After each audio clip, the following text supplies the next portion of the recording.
जब हम कायनात को देखते हैं तो हमें आसमानो ज़मीन और ख़ास तौर पर जानदारों की पेचीदगियां नज़र आती हैं। ये सब हकीकतें इस सवाल को जन्म देती हैं कि क्या ये सब कुछ इत्तफाकिया है या इसके पीछे कोई मंसूबा बंदी है। यानी फ़र्ज़ करें कि आप किसी सहरा में सफ़र कर रहे हैं और अचानक आपको रेत पर एक मोबाइल फ़ोन गिरा हुआ मिलता है। क्या आप ये कहेंगे कि ये मोबाइल फ़ोन रेत और हवा के इत्तफाकी तामुल यानी रैंडम नेचुरल प्रोसेस से बन गया है? नहीं ना, बल्कि आप फितरी तौर पर यही मानेंगे कि ये किसी ज़हीन मखलूक ने बनाया होगा, जिसने इसके डिज़ाइन, फ़आलियत और मकसद को मद्देनज़र रखते हुए इसे तख्लीक किया। तो फिर इतनी बड़ी कायनात, जो मोबाइल फ़ोन से कहीं ज़्यादा पेचीदा और मुनज़्ज़म भी है, क्या इसका कोई भी खालिक नहीं? यही वो बुनियादी सवाल है जो नज़रिया तख्लीक की निशानदही करता है। डिज़ाइन आर्ग्यूमेंट की इसी दलील को ऐसे पेश किया जाता है कि तमाम मुनज़्ज़म और पेचीदा अशिया एक ज़हीन तख्लीक़कार की मोहताज होती हैं। कायनात एक इंतहाई मुनज़्ज़म और पेचीदा निज़ाम है, तो कायनात का भी एक ज़हीन तख्लीक़कार होना ज़रूरी है। मंतक के इन्हीं असूलों के मुताबिक अगर घड़ी, मोबाइल फ़ोन और कंप्यूटर जैसे मुनज़्ज़म निज़ाम बगैर डिज़ाइनर के नहीं बन सकते, और अगर कायनात का डिज़ाइन इनसे सबसे ज़्यादा पेचीदा है, तो फिर कायनात के लिए भी एक आला तरीन डिज़ाइनर यानी खुदा का होना लाजिम है। इसी दलील को कुछ लोग हरारियाती सरगर्मियों के दूसरे कानून यानी सेकंड लॉ ऑफ थर्मोडायनामिक्स की ज़बान में इस तरह बयान करते हैं। यानी इस कानून के मुताबिक कायनात का हर वाक़या कायनात की बेतरतीबी में इजाफा कर रहा है। इस बेतरतीबी को साइंस की ज़बान में एंट्रोपी कहते हैं। मसलन चाय का एक कप गिरने के बाद टूटकर बिखर तो सकता है, मगर दोबारा जुड़ नहीं सकता। तो फिर इस कदर मुनज़्ज़म कायनात का वजूद में आ जाना कैसे मुमकिन हुआ? यकीनन कोई खुदा ही ऐसा कर सकता है। ये दलील बहुत मजबूत है, लेकिन इसके खिलाफ एतराज़ात भी इंतहाई काबिल गौर हैं। मसलन ये कायनात जो अब हमें इस कदर पेचीदा नज़र आती है, इसकी वजह 13 बिलियन साल का कुदरती इर्तिका है, ना कि पलक झपकने में कुन फ़काना तख्लीक का नतीजा। यानी ऐसा नहीं हो सकता कि सूरज, चाँद, सितारे, ज़मीन और सब जानदार एक सेकंड में बन गए हों। कुदरती चुनाव यानी नेचुरल सिलेक्शन के ज़रिए जानदार लाखों और करोड़ों साल में आहिस्ता-आहिस्ता तरक्की करते हैं।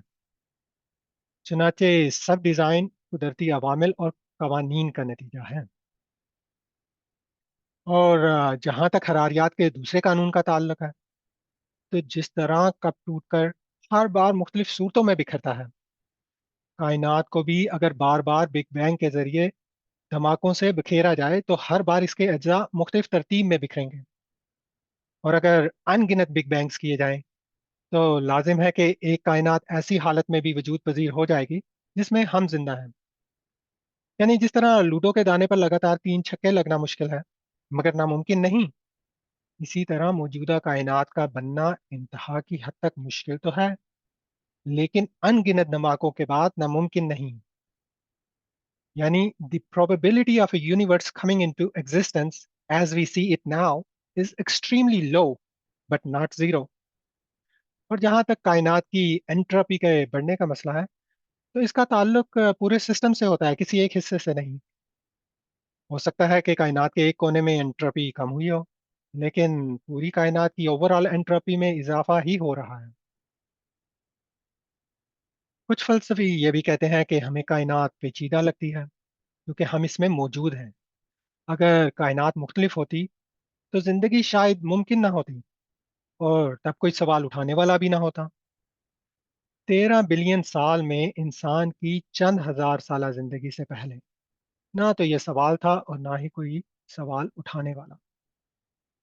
एक एतराज़ ये भी है कि अगर खुदा इस कायनात का डिज़ाइनर है, तो वो फिर कैसा परफेक्ट डिज़ाइनर है, जिसकी तख्लीक में आफ़ात, बीमारियाँ, जेनेटिक डिफेक्ट्स और अनगिनत मुश्किलात और परेशानियाँ हैं। ये सब एतराज़ात डिज़ाइन की दलील को कमज़ोर बना देते हैं। चुनांचे खुदा के होने की एक दलील कायनात के डिज़ाइन की बजाय इसकी इब्तिदा से दी जाती है। यानी कायनात कैसे वजूद में आई, क्या ये हमेशा से थी या इसे किसी ने बनाया है? ये वो सवालात थे और हैं जो सदियों से इंसान को बेचैन किए हुए हैं। इन्हीं सवालों के जवाब के लिए हम इल्लत ऊला की हुज्जत की तरफ रुजू करते हैं, जिसे अंग्रेजी में द फर्स्ट काज या द अल्टीमेट काज आर्ग्यूमेंट भी कहते हैं। इल्लत को इंग्लिश में काज यानी वजह कहते हैं और इससे पैदा होने वाले नतीजे को मालूल यानी इफेक्ट कहते हैं। और इस हुज्जत को ऐसे पेश किया जाता है। हम जानते हैं कि हर वजूद की कोई ना कोई इब्तदा होती है, यानी कोई वजह होती है। तो कायनात की इब्तदा बिग बैंग से हुई, लिहाजा कायनात के आगाज की भी कोई वजह होनी चाहिए। तो बस वही खुदा है। ये दलील भी बज़ाहिर तो माकूल नजर आती है, लेकिन साथ ही कुछ एतराज़ों को भी जन्म देती है। मसलन कुछ लोग ये कहते हैं कि कायनात की इल्लत लाजिम नहीं। हो सकता है कि कायनात की इब्तदा एक ब्रूट फैक्ट हो, यानी ये एक ऐसी हकीकत हो जिसे मजीद वजाहत की ज़रूरत ही नहीं। दूसरी तरफ कुछ लोग ये भी कहते हैं कि खुदा की अगर कोई इब्तदा नहीं और वो हमेशा से है, तो फिर मादे और तवानाइयों के अब्दी होने में क्या हर्ज है। यानी हो सकता है कि कायनात भी हमेशा से बनती और सिकुड़ती चली आ रही हो, यानी बिग बैंग बार बार हो रहा हो और हर बार नई दुनिया पैदा कर रहा हो। दूसरी तरफ क्वांटम फील्ड्स थ्योरी के मुताबिक कुछ लोगों का यह कहना है कि मादे के अब्दी होने या ना होने की बहस अब जरूरी नहीं। बुनियादी ज़रात यानी फंडामेंटल पार्टिकल्स अज खुद अदम से वजूद में आते हैं और मुनहदिम हो जाते हैं। क्वांटम फील्ड्स को समझने के लिए आप इसको मकनातीस के मैदान की तरह का एक फील्ड तस्वर कर सकते हैं। जिस तरह मैग्नेटिक फील्ड में आयरन फाइलिंग्स खास लाइंस में तरतीब पाई पा जाती हैं, क्वांटम फील्ड्स के इर्तआश यानी एक्साइटेशन से पार्टिकल्स जन्म लेते हैं। लेकिन फ़र्क यह है कि क्वांटम फील्ड्स को बुनियादी एहसास यानी फंडामेंटल एंटिटीज माना जाता है। चुनाचे कुछ मुल्हिदीन की तरफ से कहा जाता है कि कायनात की तख्लीक के लिए क्वांटम फील्ड्स के होते हुए खुदा की ज़रूरत नहीं। लेकिन ऐसा कहना साइंसी तोजी नहीं, क्योंकि ज़ीरो के कॉन्सेप्ट की तरह क्वांटम फील्ड्स भी एक मैथमेटिकल कंस्ट्रक्ट है जो मुशाहिदे में आने वाले ज़र्रात की तशरीह तो बयान करते हैं, लेकिन ये बताने की सलाहियत नहीं रखते कि ये फील्ड्स क्यों हैं और इनकी खसूसियात कहाँ से आईं। इन बातों के अलावा मुल्हिदीन एक एतराज़ ये भी जड़ देते हैं कि वजह का क्या मतलब होता है। वजूहात तो कायनात के अंदर पाई जाती हैं, जिनका ताल्लुक वक्त और जगह से होता है। कायनात से बाहर वजह का तस्वुर बेमैनी है, यानी गैर मादी हस्ती को इस दलील से साबित नहीं किया जा सकता। तो अब सवाल ये पैदा होता है कि अब तक के दिए गए दलाइल क्या खुदा के वजूद को साबित करते हैं, या इन पर बड़े बड़े एतराज़ात इन दलाइल को कमज़ोर कर देते हैं। खुदा पर यकीन कामिल के लिए ये सवाल तो हर इंसान को खुद सोचना और समझना होगा।